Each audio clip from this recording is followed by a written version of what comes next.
예배하는 예담의 모든 성도들에게 하나님 우리 아버지와 주 예수 그리스도로부터 오는 참된 위로와 은혜와 평강이 가득하길 주님의 이름으로 축원합니다.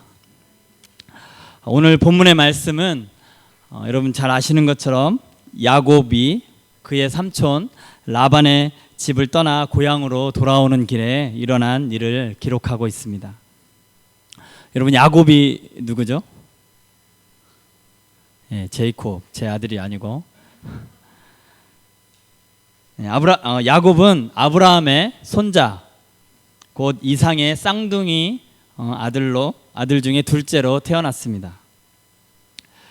그의 이름인 야곱의 뜻은 발꿈치를 붙잡다, 그리고 또 다른 뜻은 속이는 자라는 뜻을 가지고 있는 이름입니다. 야곱의 가정은 그 당시 여느 가정과는 좀 달랐습니다. 그의 할아버지 아브라함이 그 야곱의 아버지 이삭을 몇 살에 낳았죠? 100살에 100세에 이삭을 낳았고, 이삭은 60세에 이 에서와 야곱 쌍둥이를 60세에 낳았습니다.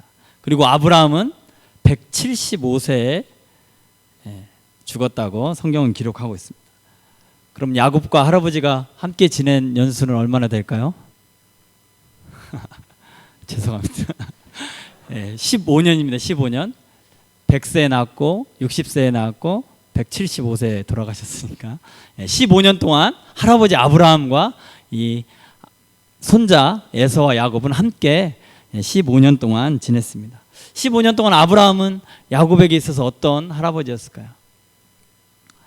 아브라함은 보통 사람이 아니었습니다. 하나님께 약속을 받은 믿음의 사람, 하나님의 사람이었습니다. 바로 한 민족의 아버지가 될 것이고, 그로부터 열왕들이 나오고 그의 자손은 하늘의 별과 같이 바다의 모래와 같이 될 것이라는 약속을 하나님께로부터 받은 자였습니다. 아브라함은 분명 이 약속의 말씀을 자기 마음속에만 간직하고 있었던 것이 아니라 자기 아들에게, 그리고 또 자기 손자들에게 계속해서 이야기를 했을 것입니다. 여러분 상상해 보십시오. 쌍둥이 에서와 야곱을 할아버지 오른쪽 왼쪽 무릎에 앉혀놓고, 애들아, 하나님께서는 우리 가정을 통해서 큰 민족을 이루실 것이다. 너희들로부터 열왕들이 나오고 너희 자손은 하늘의 별과 같이 또 바다의 모래와 같이 많게 될 것이다. 목숨이 다하는 그날까지 계속해서 가정 예배 때마다 계속해서 이 말씀을 하지 않았을까 생각해 봅니다. 그런데 이 이야기를 듣는 야곱과 에서는 어떤 생각이었을까요? 아니 무슨 큰 민족은 그만둬 놓고, 아니 할아버지는 자식을 낳는다고 이삭 자기 아버지 한 명밖에 못 낳았잖아요. 또 아버지 이삭은 또 낳는다고 쌍둥이 둘 낳은 게 전부인데 무슨 큰 민족을 이루고 우리의 민족이 뭐 바다의 모래 같고 하늘과 별, 이게 무슨 소리 하시는 거냐. 우리 할아버지가 이제 그만 하나님 품으로 가실 때가 되지 않았나, 뭐 이런 생각을 하지 않았을까, 그렇게 생각했을지도 모르겠습니다. 그런데 결국 어쨌든 할아버지는 죽고 이제 이 어린이 쌍둥이들도 어른이 되었습니다. 형이었던 에서는 자기 나름대로 자기의 삶에서 열심히 최선을 다하고 사냥꾼으로서 멋진 사람으로 성장하였습니다. 그런데 동생 야곱은 어머니 품에 안겨서 부엌에서 어머니 졸래졸래 따라다니면서 어머니 뒷공무니만 따라다니는, 우리가 쉽게 말하는 소위 말하는 뭐 마마보이쯤 되는 그런 아이로 이렇게 자라났습니다. 하지만 야곱의 마음속에는 할아버지가, 왠지 모르게 할아버지가 계속해서 들려주셨던, 또 아버지가 계속 이야기하고 있는 그 하늘의 복, 또 민족의 아비가 될 것이라고 하는 것, 또 장자의 축복이라는 것, 이런 것들이 계속 그의 마음에 맴돌았습니다.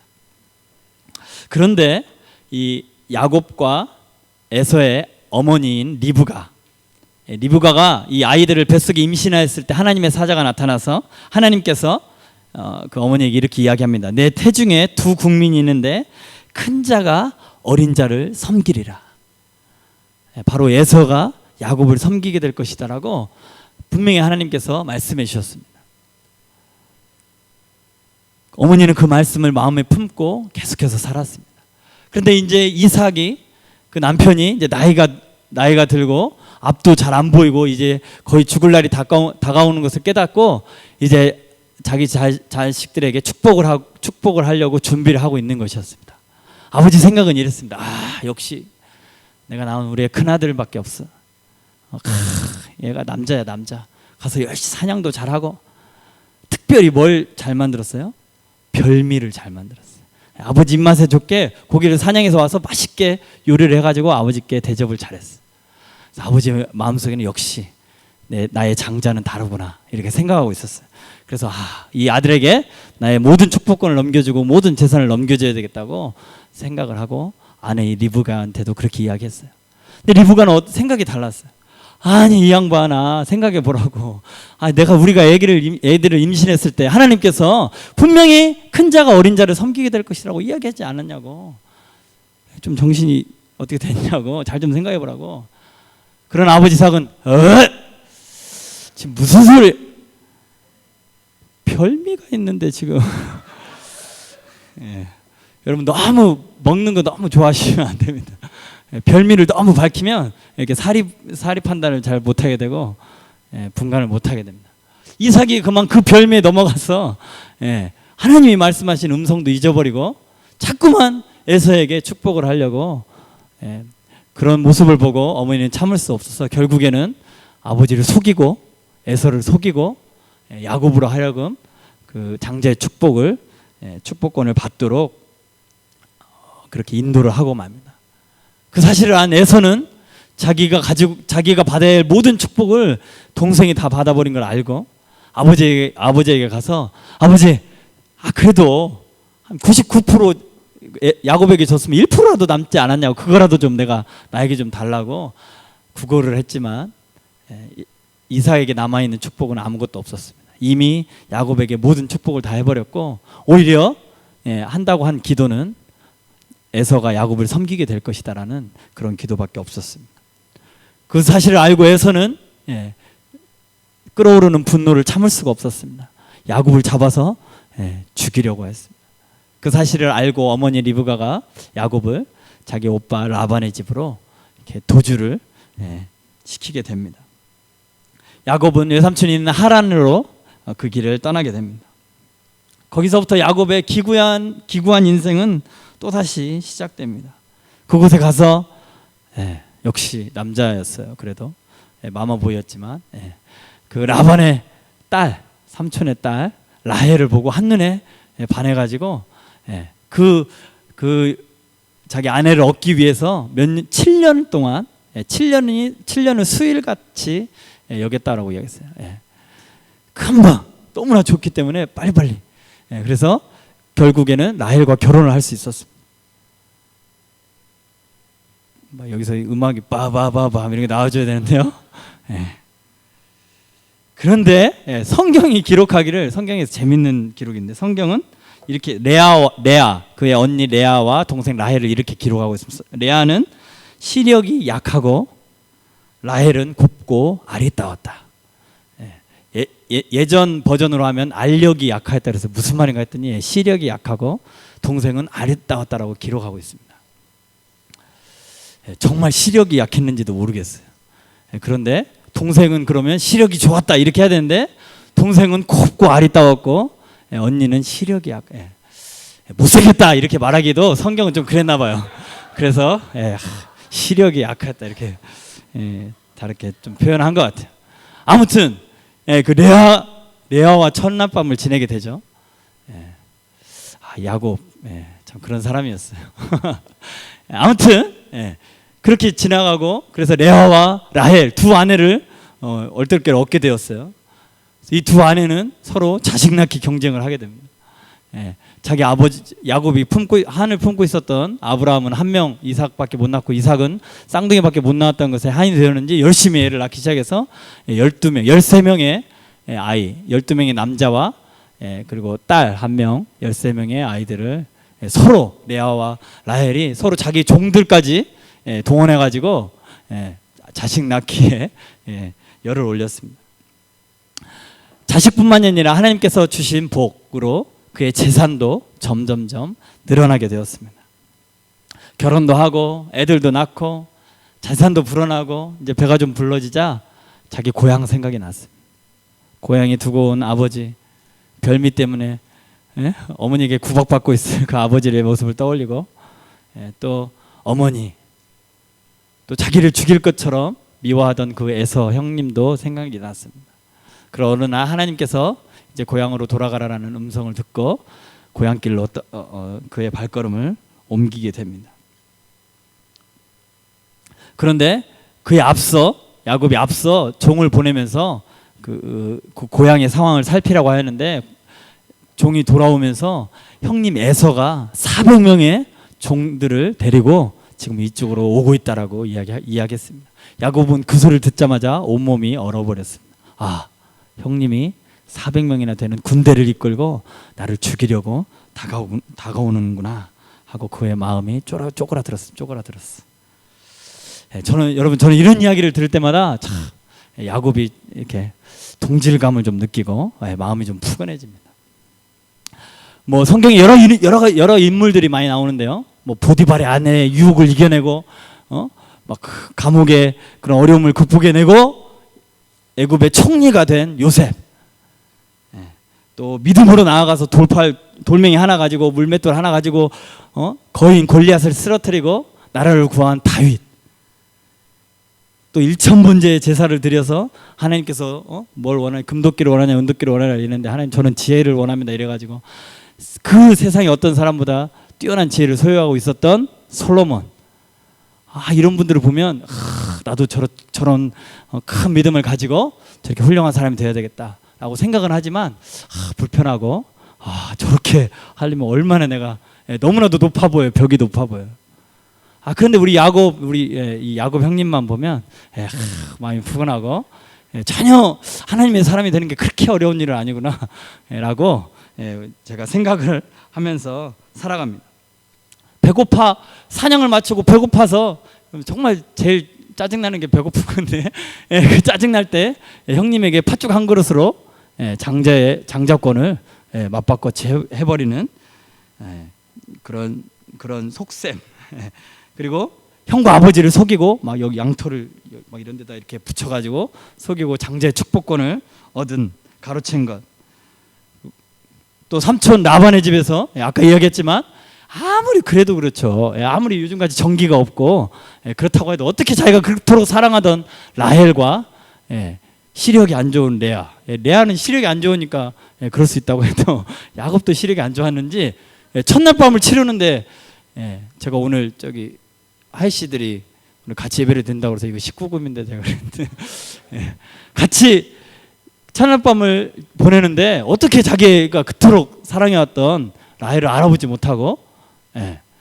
그의 누나였던 언니였던 레아와 첫날 밤을 보내게 된 이 부분에 대해서는 아무리 저도 제가 부족하고 모자라지만 이렇게까지 저는 아닌데 이런 생각을 하고 이런 사람도 하나님의 사람으로 사용될 수 있구나 라고 생각을 하게 됩니다. 또 뭐가 있죠? 또 자기의 재산을 늘리려고 자기 삼촌에게 그러면 지금부터 전박이들은 다 제가 갖도록 하겠습니다 이렇게 이야기하고 양들이 새끼를 뵐 때쯤 물가에다가 다 나뭇가지에다 이렇게 줄을 벗겨놔가지고 줄무늬를 만들어놔가지고 그것을 보고 나오는 새끼들은 전박이게 있게, 그리고 좀 비실비실한 애들은 그냥 니네들이 알아서 낳도록 그렇게 하는 이런 얄팍한 얍삽한 방법을 쓰는 거 저랑 많이 비슷합니다. 여기 나는 아닌데 하고 표정 관리하시는 분들이 계신데 그렇다고 야곱은 사람 냄새가 물씬 나는 사람이었어요. 부담이 없습니다. 그런 그가 자기 형 예서가 400명을 데리고 지금 자기에게 온다고 하자 마음이 쫄아들어서 다 먼저 앞서 보냅니다. 자기가 그토록 사랑하던 라헬까지도 앞서 보내고 뭐 가축, 종들, 자기 가족들까지 다 건너보내고 자기는 야복강 건너지 않고 야복강 나루에 앉아서 그 밤을 새고 있었습니다. 홀로 남아 외롭고 쓸쓸하고 고독한 밤을 지내고 있었습니다. 그때 하나님께서는 그에게 찾아오십니다. 성경에 보면 밤이 새도록 씨름을 하였다라고 기록하고 있는데 아는 것처럼 하나님께 매달려 기도했던 것입니다. 밤이 새도록 주님을 붙잡고 이렇게 기도했을 것입니다. 그동안 하나님께서 인도하시고 복을 주셔서 내 가족도 이렇게 많아졌고 나의 소유도 이렇게 많아졌지만 지금 나만 홀로 이렇게 남아 있습니다. 이 순간 나에게 가장 필요한 것은 주님의 위로입니다. 두렵습니다. 떨립니다. 우리의 기도도 마찬가지입니다. 하나님, 세상 속에서 별 문제 없이 살아가는 것 같지만, 또 세상과 잘 어울려 지내는 것 같지만, 다른 사람들과 같이 이렇게 그냥 하루하루 살면 되는 것 같지만 여전히 내 마음은 공허하고 불안하고 외롭습니다. 주님, 저에게 주님의 위로가 필요합니다. 주님의 도움이 필요합니다. 주님의 인도하심이 필요합니다. 그날 밤 하나님께서는 속이는 자라는 야곱의 이름 대신 그에게 이스라엘이라는 새로운 이름을 주셨습니다. 그 뜻은 하나님과 겨루어 이겼다는 뜻입니다. 저는 예담의 모든 성도들이 여러분들의 이름 좋지만 하나님께 이스라엘이라는 새로운 이름을 받기를 축원합니다. 우리 옆 사람과 한번 인사해 볼까요? 이스라엘 반갑습니다. 이스라엘 이러면 안 됩니다. 우리 스머프에 나오는 이스라엘이 아니고 이스라엘 반갑습니다. 내 고집을 가지고 내 생각을 가지고 하나님과 겨루어 이긴 것이 아니라 나의 모든 것을 내려놓고 하나님 앞에 엎드림으로 하나님께서 예배해 주신 그 복을 야곱에게 주셨던 것입니다. 그 복이 우리의 고집, 내 생각으로 이기는 그런 복이 아니라 하나님으로부터 오는 그런 축복이 저와 여러분들에게 있기를 간절히 바랍니다. 그 후에 야곱은 형 에서와 화해하고 형 에서는 다시 집으로 돌아가고 야곱은 세겜이라는 곳에 도착하게 됩니다. 그런데 겨우 형 에서와의 그런 불편한 관계가 그날 밤 기도로 겨우 해결이 되었는데, 그곳에서 그 세겜이라는 곳에서 야곱의 유일한 딸, 아들이 12명이고 딸이 하나 있다고 그랬는데 그 딸 디나라는 그 딸이 그 세겜 땅에 갔다가 세겜 땅 추장의 이름도 세겜이에요. 세겜 땅의 추장이었던 세겜에게 강간을 당하게 됩니다. 그리고 그 소식을 그 12형제, 아직 마지막 베냐민은 낳지 않았으니까 11형제가 들었을 거 아니에요. 뭐 요셉은 어렸다고 해도 아무튼 그 형제들이 그 소식을 듣고 또 그 안에 분노가 자기 여동생, 자기 누나를 그렇게 욕보인 자들을 가만히 놔둘 수가 없었어요. 그래서 그 세겜 땅에 가서 다 아버지한테 배운 것 같아요. 그들을 꼬시기 시작합니다. 야, 그래도 내 동생 디나 이쁘지 않냐? 네 아내를 삼고 싶지 않냐? 세겜이 삼고 싶다고, 내 아내가 됐으면 좋겠다고. 그러면 가서 니네 민족의 남자들로 해. 우리는 하나님의 백성이기 때문에 이방 사람들과 이렇게 혼인을 할 수 없다. 그렇기 때문에 니네가 가서 모든 남자들이 할례를 받으면 다 우리 민족으로 서로 통혼하고 교류하면서 우리가 같이 살자. 우리 디나도 너의 아내가 될 수 있다. 그랬더니 이 세겜이 디나에게 눈이 이렇게 이미 콩깍지가 씌었기 때문에 그 추장이잖아요. 그러니까 그 자기 족속에 가서 사람들을 이렇게 설득하기 시작합니다. 야, 저기 봐라, 야곱이라는 사람 재산도 저렇게 많고 우리가 같이 통혼하고 살면 저 재산이 다 우리께 되지 않겠냐? 무슨 막장 드라마처럼. 그렇게 해서 그 세겜 사람 모든 남자들이 한날에 다 할례를 받게 됩니다. 그래서 고통하고 있는 그날 밤, 또 할례를 받으면 왜 고통하냐, 이런 필요 없는 또 묵상을 하시는 분이 계신데 그럴 필요 없습니다. 그냥 아픕니다. 그래서 움직일 수 없고 고통하고 있는 그날 밤 야곱의 두 아들 시몬과 레위가 칼을 가지고 와서 모든 남자들을 죽여버립니다. 그리고 나머지 형제들도 그 땅에 가서 노력하고 그의 여자들 그리고 종들을 자기들의 종으로 삼고 노략질을 하게 됩니다. 이 사실을 야곱이 알고 또 그의 마음이 다시 한번 쫄아들었습니다. 왜냐하면 그 땅, 가나안 땅의 거민들과 또 그 주변의 민족들이 아마 분명히 연합해서 우리들을 치러 올 것이다. 나는 수도 적고 군대도 없고 내가 어떻게 그들을 당해낼 수 있겠냐? 니네 왜 그런 쓸데없는 짓을 해가지고 내 마음을 이렇게 힘들게 만드냐? 그랬더니 또 자식들은 아니 그럼 우리 동생을 그렇게 욕보였는데 우리가 어떻게 가만히 있겠습니까? 또 막 이래갖고 집안이 말이 아니었어. 그렇게 어려워하고 고민하고 또 다시 한번 인생의 위기가 그에게 찾아왔습니다. 우리들에게 있어서 우리의 삶에 있어서 인생의 위기는 한 번 왔다가 스쳐 지나가지 않습니다. 또 오고 또 오고 또 오고 또 오는 것이 우리의 인생의 위기입니다. 14년 전에 관광 비자로 캐나다에 처음 올 때만 해도 이 비자만 좀 어떻게 연장이 됐습니다. 학생 비자만 좀 받을 수 있었으면 학생 비자를 받았습니다. 학교에 좀 들어갈 수 있었으면 학교에 들어갑니다. 성적을 좀 잘 받고 졸업을 할 수 있었으면 또 졸업을 합니다. 뭐 거의 끝나나요? 졸업을 하면 또 여러분 좋은 직장에 또 취직을 해야 하잖아요. 하나님 좀 좋은 직장에만 취직을 하면 또 좋은 배우자를 만나야 되지 않겠습니까? 또 좋은 배우자를 만나요.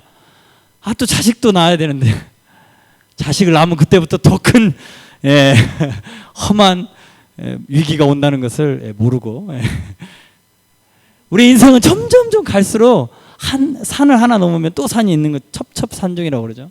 있는 것처럼 우리의 인생 위기가 계속해서 다가옵니다. 야곱에게도 마찬가지였습니다. 그때마다 우리는 여러분 어떻게 하십니까? 여러분의 인생의 위기가 닥쳐올 때마다 여러분들은 어떻게 하십니까? 세상에 무거운 짐을 나홀로 지고 견디다 못해 쓰러져가는 여러분들의 삶을 경험할 때마다 여러분은 무엇으로 그것을 해결하십니까? 하나님은 그때 야곱을 부르십니다. 베델로 올라가라. 야곱에게 있어서 베델이 어디였나요? 베델은 바로 야곱이 처음 하나님을 만났던 그 자리였습니다. 형과 아버지를 속이고 장제의 축복을 가로챈 것 때문에 자기를 죽이려 하는 형 에서를 피해 삼촌 라반의 집으로 도망가던 중에 광야에서 외롭고 쓸쓸함과 두려움과 그것 때문에 잠 못 이루던 그 밤 주님께서는 야곱을 찾아오셨습니다. 창세기 28장 13절에 보니까 또 본즉 여호와께서 그 위에 서서 이르시되 나는 여호와니 내 조부 아브라함의 하나님이요 이삭의 하나님이라. 내가 누워있는 땅을 내가 너와 내 자손에게 주리니 내 자손이 땅의 티끌같이 되어 내가 서쪽과 동쪽과 북쪽과 남쪽으로 퍼져 갈지며 땅의 모든 족속이 너와 내 자손으로 말미암아 복을 받으리라. 어디서 많이 듣던 말이었죠. 어린 시절 할아버지로부터 그리고 아버지 이삭으로부터 들어왔던 하나님의 약속, 이게 도대체 무슨 말인가 이해할 수 없었던 그 약속의 말씀이 바로 그때 베델에서 하나님으로부터 야곱에게 들려졌습니다. 15절에 보니까 내가 너와 함께 있어 네가 어디로 가든지 너를 지키며 너를 이끌어 이 땅으로 돌아오게 할지라. 내가 내게 허락한 것을 다 이루기까지 너를 떠나지 아니하리라 하신지라. 이사야 43장은 이렇게 기록하고 있으며 야곱아 너를 창조하신 여호와께서 지금 말씀하시느니라. 이스라엘아 너를 지으신 이가 말씀하시느니라. 너는 두려워 말라. 내가 너를 구속하였고 내가 너를 지명하여 불렀나니 너는 내 것이라. 내가 물 가운데로 지날 때에 내가 너와 함께 할 것이라. 강을 건널 때에 물이 너를 침몰하지 못할 것이며 네가 불 가운데로 지날 때에 타지도 아니할 것이요 불꽃이 너를 사르지도 못하리니 대전하는 여호와 내 하나님이요 이스라엘의 거룩한 이요 내 구원자임이라. 내가 애굽을 너의 속량물로 구스와 스바를 너를 대신하여 주었노라.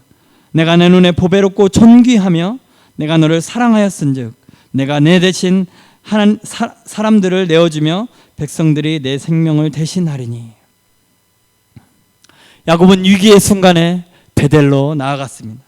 그것은 야곱의 자손의 복뿐만이 아니라 야곱의 일생 동안 야곱을 지키시며 그를 결코 떠나지 않겠다는 하나님의 약속의 땅이었습니다. 여러분들에게 베델이 있으십니까? 여러분들에게 있어서 베델은 어디입니까?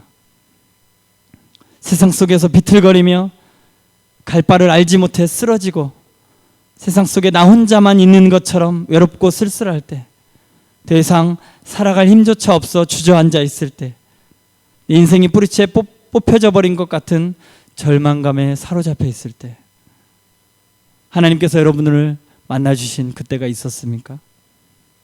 그때 찾아오셔서 우리를 안아주시며 사랑한다고, 사랑한다고, 사랑한다고. 내가 너를 구속하였고 내가 너를 지명하여 불렀나니 너는 내 것이라. 너는 내 것이라. 내 것이라. 너는 나에게 보배롭고 존귀한 자다. 너는 나에게 이 세상의 모든 것을 다 주고라도 바꾸고 싶은 나의 사랑하는 자녀다. 내 목숨을 내어놓고라도 살리고 싶은 나의 딸, 나의 아들이다라고. 이 주님의 음성을 여러분 기억하십니까? 그렇다면 여러분 그 자리로 나아가시기 바랍니다.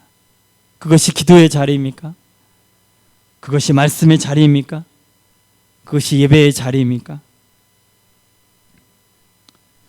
여러분의 인생의 위기가 찾아올 때마다 주님 앞으로 그 베델로 나아가는 여러분들이 되기를 간절히 바랍니다.